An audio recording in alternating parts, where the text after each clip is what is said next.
Bien, continuando con el capítulo 16, veremos que Perón nos plantea cómo aquella idea que partía de la existencia de Dios y del hombre compuesto por cuerpo y alma, fue alejándose de ese núcleo inicial hasta llegar a la disciplina científica, desde la cual el marxismo convertirá en materia política la discusión filosófica y hará de ella una bandera para la interpretación materialista de la historia.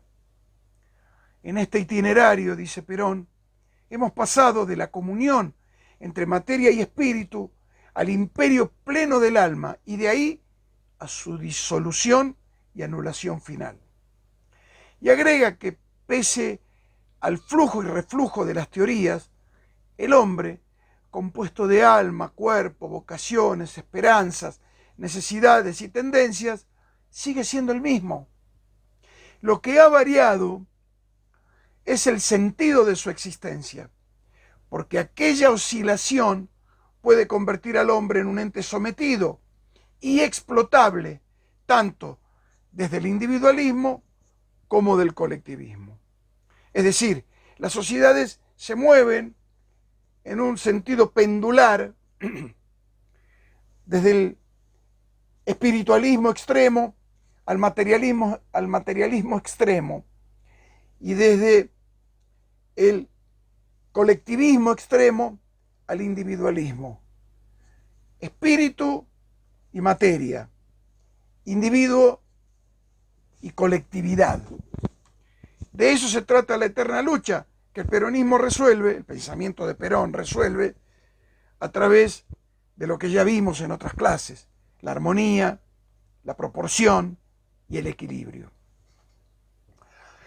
Por eso las sociedades serán empujadas hacia una izquierda conservadora, como también hacia un materialismo no filosófico, lo cual convierte en inevitable caer en la pendiente marxista. La discusión entre los dos polos del hombre, alma y cuerpo, continuará a través de los tiempos. Cuando lean este capítulo se van a encontrar con una frase de Víctor Hugo, nuevamente citado por el general. Léanla, no se la pierdan. Léanla una vez, 10 veces, las veces que sean necesarias. Métanla dentro de ustedes. Van a ver que les hace bien.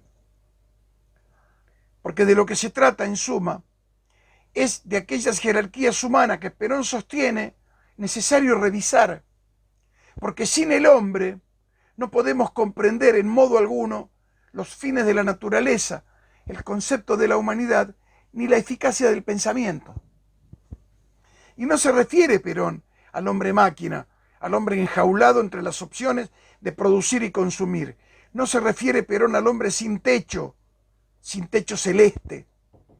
Porque el hombre, veremos que Perón dice esto en páginas posteriores también, es comparable al centauro, que galopa entre nubes de polvo con la mirada puesta en el infinito. El centauro es una imagen, es un mito tomado por el general Perón en varios puntos de su libro.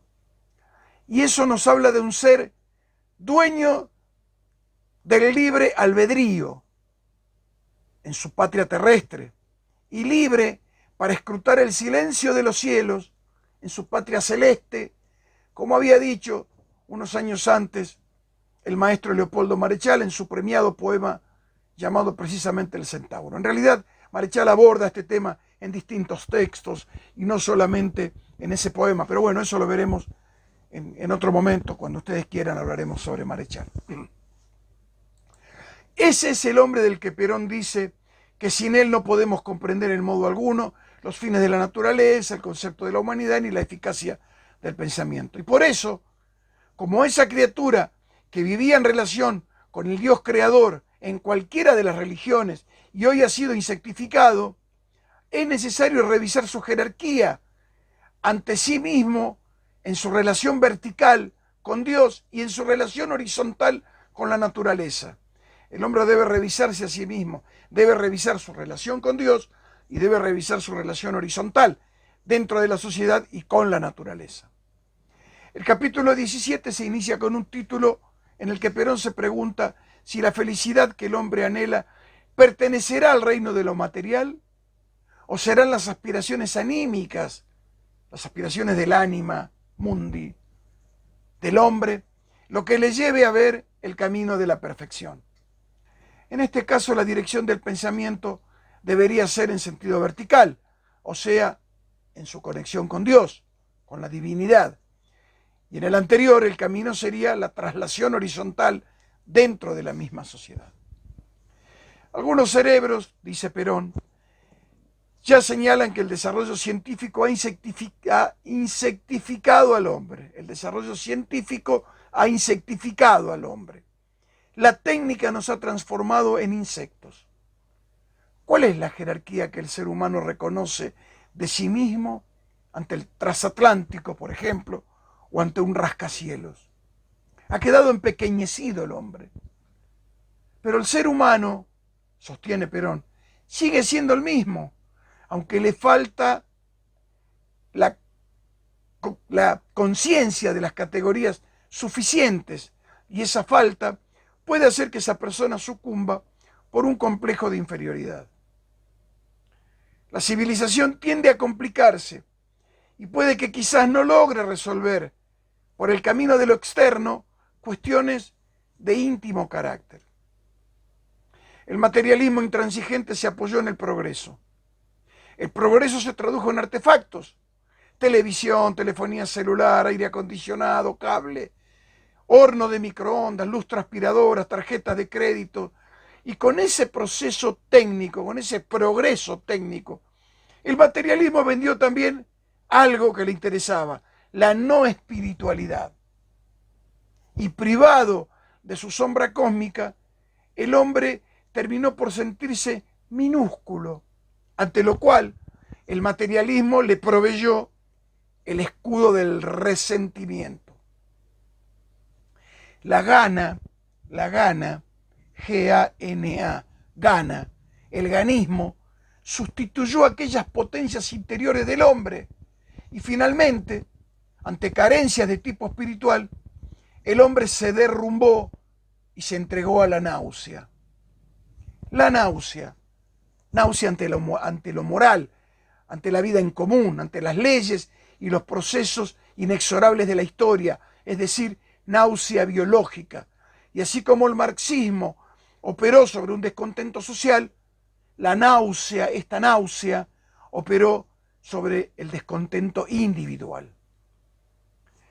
Entre los participantes de estas clases hay algunos exalumnos míos que me han oído decir muchas veces esto que voy a repetir.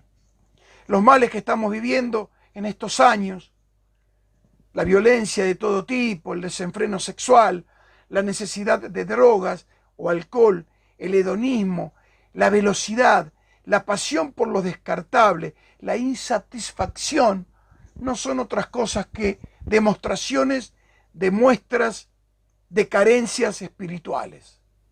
Son sustitutos, muletas con las que pretendemos cruzar una calle en la que la otra vereda se aleja cada vez más, porque la felicidad no está en esas cosas, sino en el interior del ser humano.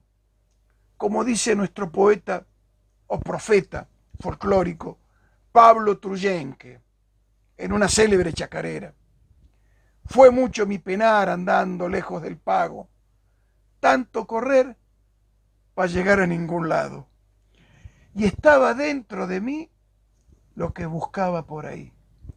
Qué mágica es la poesía, ¿no? O la música popular, que en 3 minutos sintetiza lo que a veces un filósofo necesita muchas horas de cátedra para explicar. Por eso estamos ya ante una sociedad desmoralizada, separada de aquel necesario y vital soporte moral que ni siquiera busca esa sociedad, porque no se le permite una certidumbre para reclinar su cabeza. Perón sostiene a lo largo del libro su fe en el ser humano. Y en este capítulo rescata una fábula en la que un hombre desdichado es invitado por Melusina, reina del país de los enanos, a reducir su tamaño para compartir con ella su elevada jerarquía, porque ella era reina, pero en el país de los enanos. Ella le ofrece a este desdichado humano amor, poder, riquezas, solo que en un grado inferior. El tipo será rey, pero entre enanos. Él acepta, pero aún gozando de todo el poder, este hombre, el más mísero de los mortales, añora su forma anterior. ¡Qué grande! Y la añora, suponemos, porque su escala de magnitudes le advierte que en la prosperidad o en el infortunio su estado anterior era inimitable, porque en el hecho complejo del existir el hombre, la persona, es sin más una entidad superior. Lean esta fábula, que es de Goethe. Es un pequeño relato que les hará bien. Lo que ha ocurrido, dice Perón, es que la fábula de Medusina ya se produjo. Esta es la mala noticia. Y se produjo entre nosotros, pero a la inversa, ya que el hombre aquel que tenía una relación permanente y vital con las magnitudes cósmicas ha sido insectificado, ha sido reducido en sus perspectivas íntimas. Lo que caracteriza a las comunidades fuertes y vigorosas es ese reconocimiento del ser humano como una entidad superior. Y eso otorga un grado a esas individualidades que se disponen a engendrar en lo colectivo algo superior. Y a esta comunidad se llega desde abajo, dice Perón. Como dice el Martín Fierro, que el fuego para que caliente debe venir desde abajo. Se llega desde abajo, no desde arriba. Se alcanza por el equilibrio, no por la imposición. Las comunidades formadas por el ascenso de sus individualidades, por la potencia de sus individualidades conscientes, poseen hondas razones de supervivencia, mientras que las otras se caracterizan por su provisionalidad. Son instancias provisorias, cuyo valor histórico es precisamente su cancelación. Bueno, por hoy nada más. Muchas gracias.